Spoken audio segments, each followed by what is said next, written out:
I would do absolutely anything and everything to get my fix. My name is Cesar Adorno, 37 years old.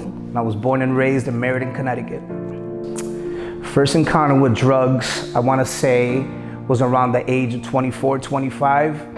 I don't call it drugs, it's more prescribed, so they're legal drugs, and it's all because I have an esophagus problem that started creating, I couldn't swallow, was having a lot of pain, so they gave me pain meds. Once they gave me the pain meds, the narcotics, which was Vicodin, I started using that regularly, and I started noticing that I needed more to ease the pain. And so I actually started taking more, and slowly I just noticed I was taking way too much. I started with Vicodin, that led to Percocets. When I couldn't find Percocets no more, I was introduced to heroin for the first time, which was actually scary, but yeah, I was then introduced to heroin.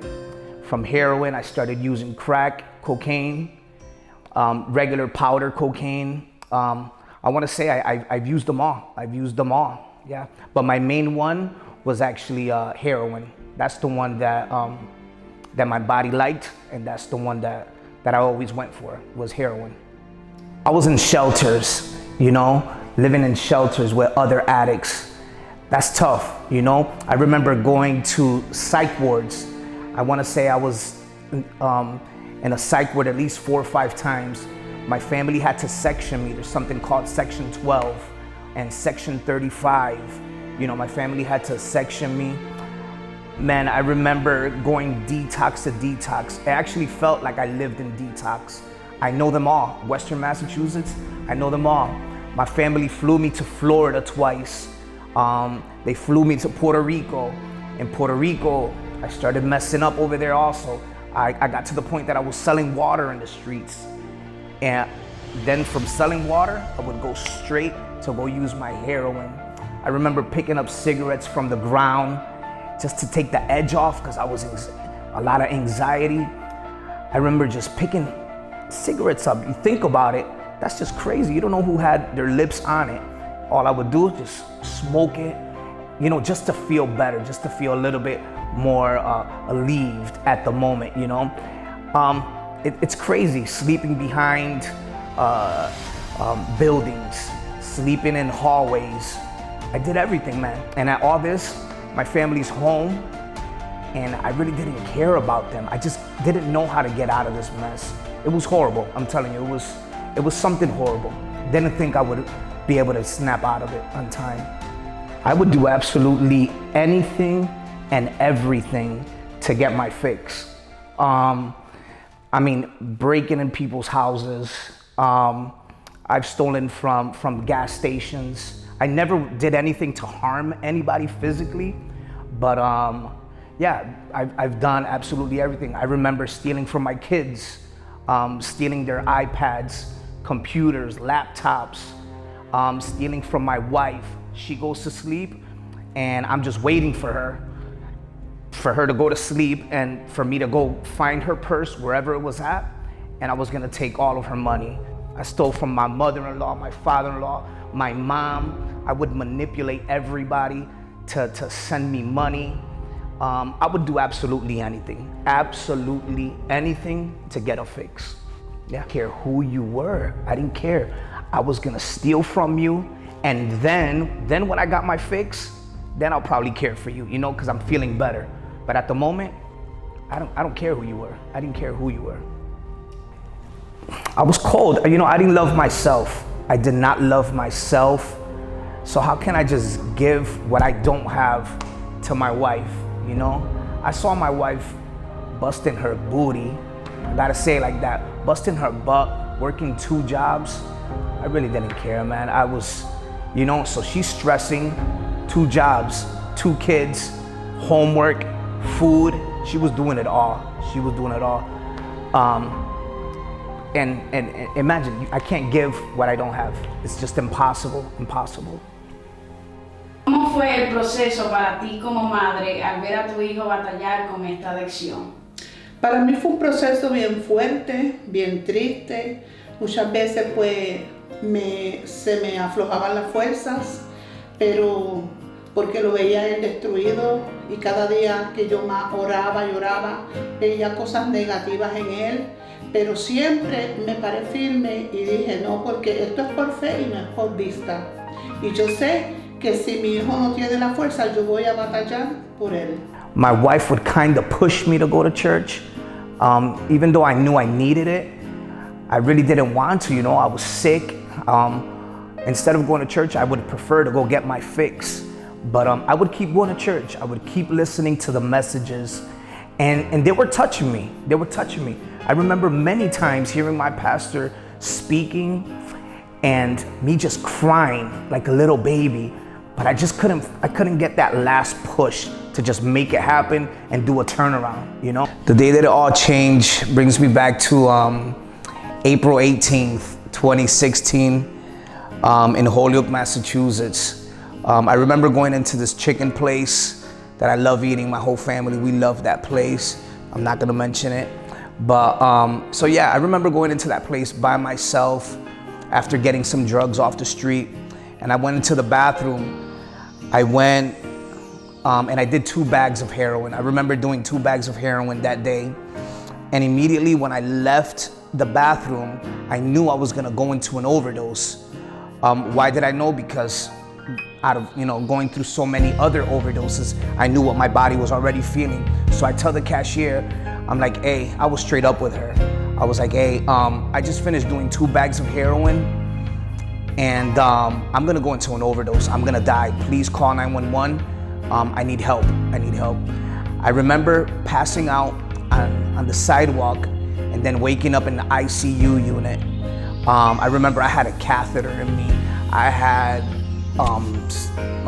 oxygen up my nose. I just, you know, I was a mess. I was a mess. And finally, they were able to stabilize me.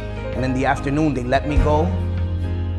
And that's when I went right back to the streets looking for heroin. Matter of fact, I was looking for the same heroin that knocked me out. Because I'm like, wow, that was really strong. Next time I just gotta take a little bit less and not go into an overdose. So yeah, I'm walking down the streets asking people for 50 cents. And I look into this bakery. I see this guy, Jose, that I remember from before. He was actually my wife's uncle. He was married to my wife's aunt. And I'm like, hey, Jose, would you spare me some change? And he gave me a couple bucks. I went, got high. But before I left, he's like, hey, I'm gonna offer you something else. When you're done getting your fix, I run a sober home in Palmer, Massachusetts, which is called My Father's House. He's like, I run that program. It's a Christian program. It's a sober home. I'm gonna take you up there, and if you like it, I'm gonna send you to a detox, and then when you're done detoxing, I'm gonna take you into this house so you could continue your life and continue growing. That same day, he takes me to Palmer, and I step into this beautiful house. It's like a mansion, beautiful house in Palmer. And I step into the living room and I see Pastor Jack there. I meet him for the first time. He didn't say nothing to me. He was there with his wife, Kathy. The first thing he did, instead of saying hi, greeting himself, I remember him placing his hand over my neck, telling me to bow down, and if I would allow him to pray over me. Of course, I accepted. And Pastor Jack just starts praying deliverance over my body. He starts praying that the blood of Jesus would just cleanse me. And it was a small prayer. It was a small prayer, but something happened that day in that living room that it all changed. Immediately, I felt a burden leave my body. I joined My Father's House maybe 2 weeks later after leaving the detox. And I was there about 5.5 months. Of course, the process is tough, you know. I just can't say it was just a miracle and I was just a complete new person. There's still bad habits that you have to leave, such as manipulating, you know. Every addict becomes a manipulator. So you have to leave bad habits, you know? And my father's house was teaching me, you know, so many things. I learned a lot of things from the pastor in there. There's a lot of things that I had to learn how to leave behind. So it's kind of like a training center, you know? They kept building me up so I could finally then hit the streets. But yeah, there was a lot of baggage that I just had to leave behind me. And luckily, I still had my family calling me, my wife visiting me, my little boy coming to me. I believe he even stayed 1 or 2 nights with me. They allowed him to stay with me. So that was great, man. The family support was great. And yeah, everything just slowly started falling into place. How did God restore my family? My marriage, all papers were into to court, you know. My wife was sick of me, you know. Imagine me doing all that garbage to her for many years, 6+ years, 7 years. So God restored my marriage. You know, divorce papers were in, but God had a different plan. And my relationship with my daughter has grown. That girl's like my best friend now. You know, I love my daughter. Now I'm able to share with her. I'm able to sing with her. I play my guitar with her.